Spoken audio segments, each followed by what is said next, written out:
খবর শুনছেন হাওড়ার সংবাদ ইউটিউব চ্যানেল থেকে। আজ সোমবার 15 তারিখ। জানাবো আজকে 10টি বাছাই করা তাজা খবর। শুরুতেই হেডলাইন্স। আজিকর কাণ্ডের মাঝে তৃণমূলের নতুন মিডিয়া কমিটি গঠন, রইল 4 মুখ। কারা তারা? আজিকর কাণ্ডে বিস্ফোরক মদন মিত্র কি বললেন সরকার বদল নিয়ে? বিজেপির সদস্য সংখ্যা হ্রাস, মোদী শাহের করিশ্মায় ভাটা নাকি দলীয় কোন্দল? পশ্চিমবঙ্গে রাষ্ট্রপতি শাসন জারি হওয়ার ইঙ্গিত, শঙ্কা কুণালের গলায়। গ্রেপ্তারের আশঙ্কা, রক্ষা কবচে হাইকোর্টে সুখেন্দু শেখর রায়। মমতা বন্দ্যোপাধ্যায়কে খুনের হুমকি, গ্রেপ্তার 1।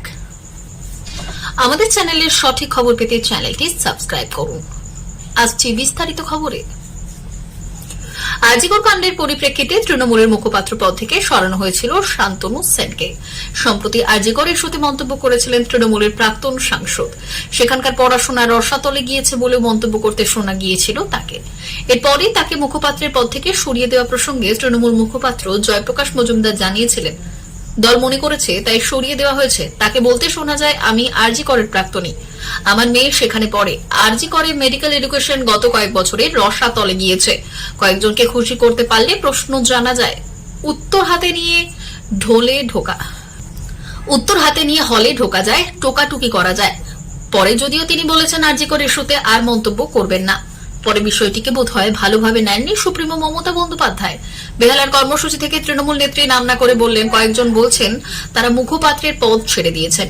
জেনে রাখুন, আমরা তাদের আগেই সরিয়ে দিয়েছি, তারাও এই চক্রান্তে ছিল। এরপর জানানো হয় মুখপাত্র পদ থেকে সরানো হয়েছে শান্তনুকে। এবার আরজিকর আবহের মধ্যেই নতুন মিডিয়া কমিটি তৈরি করল তৃণমূল। আরজিকর কাণ্ডের প্রতিবাদ সিঙ্গুর নন্দীগ্রামের সঙ্গে তুলনা টানলেন তৃণমূল নেতা মদন মিত্র।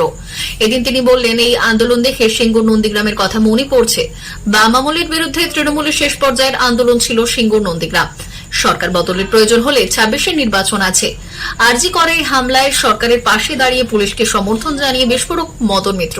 মন্ত্রী উদয়ন গুহের পর এবার সাংসদ অরূপ আন্দোলনকারীদের হুমকি। আরজিকর কাণ্ডে প্রতিবাদী চিকিৎসকের এবার তৃণমূল সাংসদের হুমকি। অবরোধের নামে কেউ পুরুষ বন্ধু নিয়ে ঘুরতে তৈরি হবে জনরোষ। অবরোধের নামে হাসপাতাল ঘিরবে গ্রামবাসীরা, তৃণমূল তখন বাঁচাতে যাবে না। আন্দোলনকারী চিকিৎসকদের হুঁশিয়ারি বাঁকুড়া তৃণমূল সাংসদ অরূপ চক্রবর্তীর। পাশাপাশি আরও একটি অভিযোগ প্রকাশ্যে এসেছে। আরজিকর কাণ্ডে প্রতিবাদ মিছিলে হাঁটার পরদিনই ডাক্তার পেটালেন তৃণমূল নেতা। মন্ত্রীর সঙ্গে মিছিলে হাঁটার পরদিনই হরিশ্চন্দ্রপুর হাসপাতালে হামলা শাসক নেতার। রোগীর সম্পর্কে খোঁজ নিতে গিয়ে নার্সকে গালিগালাজ, প্রতিবাদ করলে ডাক্তারকেও মারধরের অভিযোগ তৃণমূল নেতা অবিনাশ দাসের বিরুদ্ধে। নিরাপত্তাহীনতায় ভুগছেন হরিশ্চন্দ্রপুর গ্রামীণ হাসপাতালে চিকিৎসক ও নার্সরা। অভিযুক্ত তৃণমূল নেতাকে গ্রেপ্তার করেছে পুলিশ। ঘৃণ্য ঘটনা, পুলিশ ব্যবস্থা নেবে, অস্বস্তি ঢাকতে প্রতিক্রিয়া তৃণমূল নেতৃত্বের। বিজেপির কেন্দ্রীয় নেতৃত্ব নরেন্দ্র মোদী ও অমিত শাহের কারিশমা কি আর আগের মতো কাজে আসছে না? এই প্রশ্নে ঘুরপাক খাচ্ছে দলের অন্তর্মহলে। টানা 3 বার কেন্দ্রে সরকার গঠন করার পর দলের সদস্য সংখ্যা বাড়ছে না, বরং বেশ কয়েকটি রাজ্যে বিজেপির কর্মীরা নিষ্ক্রিয় হয়ে পড়েছেন। এই পরিস্থিতিতে কিভাবে ঘুরে দাঁড়ানো যাবে তা নিয়ে চিন্তায় মগ্ন দীনদয়াল উপাধ্যায় মার্গের বিজেপির সদর দপ্তর। এই চ্যালেঞ্জ মোকাবিলায় বিজেপি 1 সেপ্টেম্বর থেকে সারা দেশে একটি মেম্বারশিপ ড্রাইভ শুরু করেছে।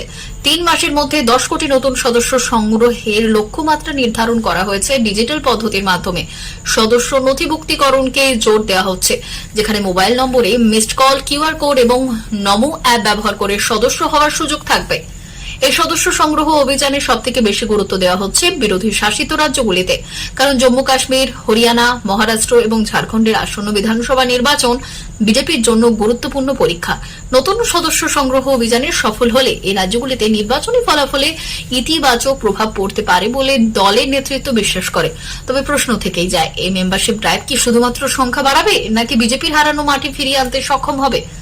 দলীয় কোন্দল এবং অভ্যন্তরীণ দ্বন্দ্ব দূর করতে না পারলে সদস্য সংগ্রহ অভিযানের সাফল্য প্রশ্নবিদ্ধ হতে পারে। এখন দেখার মোদী শাহের কারিশমা কতটা কার্যকর হয় এই নতুন চ্যালেঞ্জের মুখে। রাজ্যের পরিস্থিতিতে তৃণমূল কি পশ্চিমবঙ্গে রাষ্ট্রপতি শাসন জারি হওয়ার ইঙ্গিত পাচ্ছে? শাসক দলের বক্তব্যে খানিকটা তেমনই শঙ্কা ধরা পড়েছে বলে অভিমত অনেকের। তৃণমূল ভবনের সাংবাদিক বৈঠকে দলের নেতা কুণাল ঘোষ রাজ্যপাল সিভি আনন্দ বোসের উদ্দেশ্যে একাধিক প্রশ্ন ছুড়ে দিয়েছেন।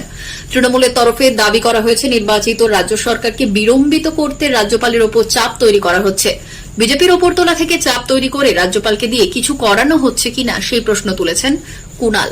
কুণাল বললেন, আমাদের কাছে সূত্রের খবর রয়েছে রাজ্যপালের ওপর বিজেপির ওপরতলা চাপ আছে নির্দিষ্ট কিছু সুপারিশ করে দিল্লিতে পাঠানোর। রাজ্যপাল বলুন তা ঠিক কিনা। কুণালের আরও বক্তব্য, নির্বাচিত সরকারকে বিলম্বিত করার চেষ্টা হচ্ছে কিনা রাজ্যপাল প্রকাশ্যে এসে বলুক। তৃণমূলের এই অভিযোগ, রাজ্যপাল যা করছেন বা করতে চলেছেন তাতে রাষ্ট্রপতিকেও জুড়ে নেওয়া হতে পারে। যদিও রাজভবন থেকে এই বিষয়ে কোনো মন্তব্য করা হয়নি সোমবার রাত পর্যন্ত।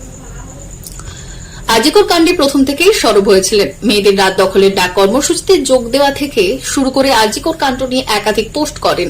এরপর লালবাজারের তরফে তলবও করা হয়, কিন্তু সেখানে যাননি তৃণমূল কংগ্রেস সাংসদ সুখেন্দু শেখর রায়। সংবাদ মাধ্যমের প্রতিবেদনে জানা গিয়েছে, দুবার তলবের পরেও সাংসদ সেখানে যাননি। সোশ্যাল মিডিয়ায় ভুল তথ্য পরিবেশনের অভিযোগে লালবাজারে রবিবার বিকেল 4টের মধ্যে হাজিরা দিতে বলা হয় তাকে। তিনি তা এড়িয়ে যান। এরপর সোমবার তাকে ফের তলব করে লালবাজার। তবে শারীরিক অসুস্থতার কারণে এদিনও তিনি লালবাজারে যাবেন না বলে জানিয়েছেন। লালবাজারে পাঠানো চিঠিতে তিনি লিখেছেন পরে যাবেন, তাকে সময় দিতে হবে। সঙ্গে চিকিৎসা সংক্রান্ত কাগজপত্র পাঠিয়েছেন তৃণমূল সাংসদ। উল্লেখ করেছেন ফুসফুস সংক্রান্ত চিকিৎসা চলছে তার, তাই চিকিৎসকরা আপাতত বিশ্রামের পরামর্শ দিয়েছেন। তবে তার আশঙ্কা যে কোনো সময় গ্রেপ্তার হতে পারেন তিনি। তাই কলকাতা হাইকোর্টের দ্বারস্থ হলেন সাংসদ। উল্লেখ্য, শনিবার রাতে নিজের এক্স হ্যান্ডেলে তিনি লেখেন, সিবিআইকে স্বচ্ছভাবে কাজ করতে হবে।